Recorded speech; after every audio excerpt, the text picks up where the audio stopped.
Oh, holy shit, this plugin is a complete mess. Like, what the fuck does this, like half of this I can't even read. What the fuck does half of this even say? This is ridiculous. Why are there drop shadows on everything? It obscures the text. Why are there drop shadows? This is a plugin. Why does there need to be drop shadows on things? Fuck. Whew. Weird. So I'm in the middle of finishing this mix for the UAD Spark plugins, and I've jumped into this API plugin here. It's just a complete mess of a plugin. It's ridiculous. It's actually a perfect example of how not to design a plugin. I really wish that plugin manufacturers would stop doing this. There's a lot of plugin manufacturers coming out with different products and emulating vintage hardware, and they keep making this ridiculous mistake. Let's dive into the API plugin and I can show you what I'm talking about. So at first glance, you've got the plugin here and it looks pretty slick and it looks like an API channel strip. If anyone's familiar with API stuff, this is kind of what it looks like, and the knobs look correct like an API EQ and preamp and all that kind of stuff. In this first part of the channel strip, things don't look too bad. You can see that this is the mic and line, and you can see pad and a roll off, and then you got extra filters here and a side chain dial here, and that's all well and good. But once you get over to the dynamics section particularly, things start to get ridiculous and messy and really hard to read, and it's just generally weird. First up, the numbers are quite small on these different dials here for threshold controls and ratio and all that. And I should disclose this.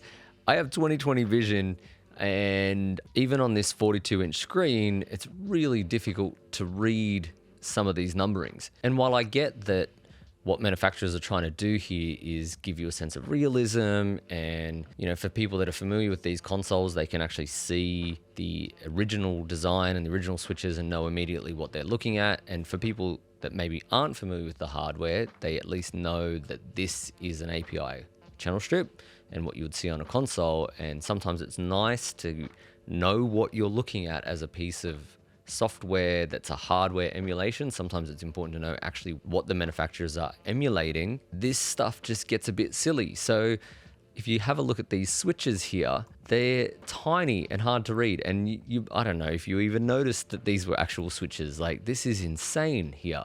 So like, for instance, let's look at the 225L compressor here. We've got our threshold. That's obscured by a drop shadow, which might be hard to read for some people. But then you've got this switch here, and it's for the attack, for what type of attack you're going to have on the compressor. And there's an F there for fast, and a middle one for slow, and then one for medium attack. But like, I know that some people will struggle to read this. I'm struggling to read it. I'm struggling to make sense of what all of this cluttered mess says. And it gets even worse when you come down to the knee selection here, and you've got abbreviations for hard and soft knee, and then you've got the hard knee symbol and the soft knee symbol here, the curvature of the knee next to a bunch of numbers, like nearly sitting on top of the numbers. It's just insane. Like, I don't know what these guys are thinking making plugins like this. Like, it's unnecessary. We're in a digital world. We don't have to follow the hardware. We don't have to make things the same as the hardware, make things hard to see and hard to read. That's just nonsense. And like down here where you've got like more drop shadows, like over the ratio, it's not too hard to read, but then here on the release, it's obscuring the 3-second release time a little bit. Like, who's that helping?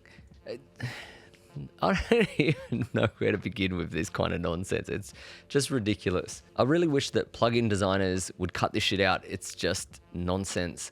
If we go over to the EQ, there's a similar problem here where you get like the lettering, and this is true to what an API EQ kind of looks like. You have the blue dial and the blue frequency selections here, and then you have the cut and boost. But somehow this is even messier than on a real API. This is just such nonsense. And then over here on this switch here, you've got the bell and shelf selection for the high frequency here. So what this switch actually is, I don't know if you can make it out on your screens, but if you flick this one up, you are making this boost and cut a bell curve, traditional to what it was, you know, in the original hardware. And then if you pull the switch down, it's a shelf.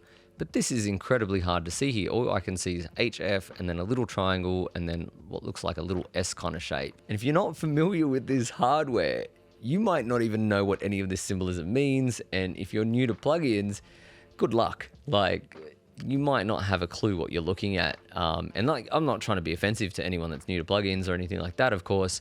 I'm just saying that reading things like this become hieroglyphics when you don't know what you're actually looking at. And these plugins and this design concept does not make it easier for anyone, let alone people who might have less good vision. So I've got heaps of friends that wear glasses and, you know, are nearsighted or farsighted that would 100% struggle to read this. Like, this is craziness. We live in the world of digital. So if we're using plugins, we do not need the plugin to look exactly like the hardware. It does not need to have analog little switches. It does not have to have the tiny text.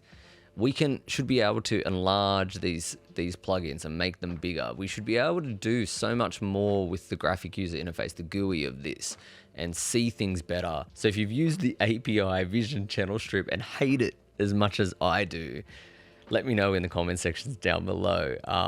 It's just one of those moments where I was in the middle of a mix and this plugin just completely got in the way and made things more difficult. And I hate nothing more than a tool that I'm trying to use that just is unusable or extremely difficult to use, and just ridiculous stuff like this where it's hard to read and decipher what's actually going on. Plugins are tools. They're supposed to make our jobs easier, not harder, and they certainly do not need to exactly replicate the look of the original plugins, and they definitely do not need three-dimensional drop shadows across the channel strip console GUI. That is nonsense. So please, manufacturers, stop doing this. Stop trying to make your plugins look three-dimensional and slick. Just make them usable. That's all anyone cares about. People care if the plugin is easy to use and fun to use and then, you know, sounds good. But it's never going to sound good if you can't read what half the buttons are. Anyway, that's my quick rant for today. As always, don't forget to hit like and subscribe. I'm Mitch from the DIYrecordingstudio.com. I'll catch you soon.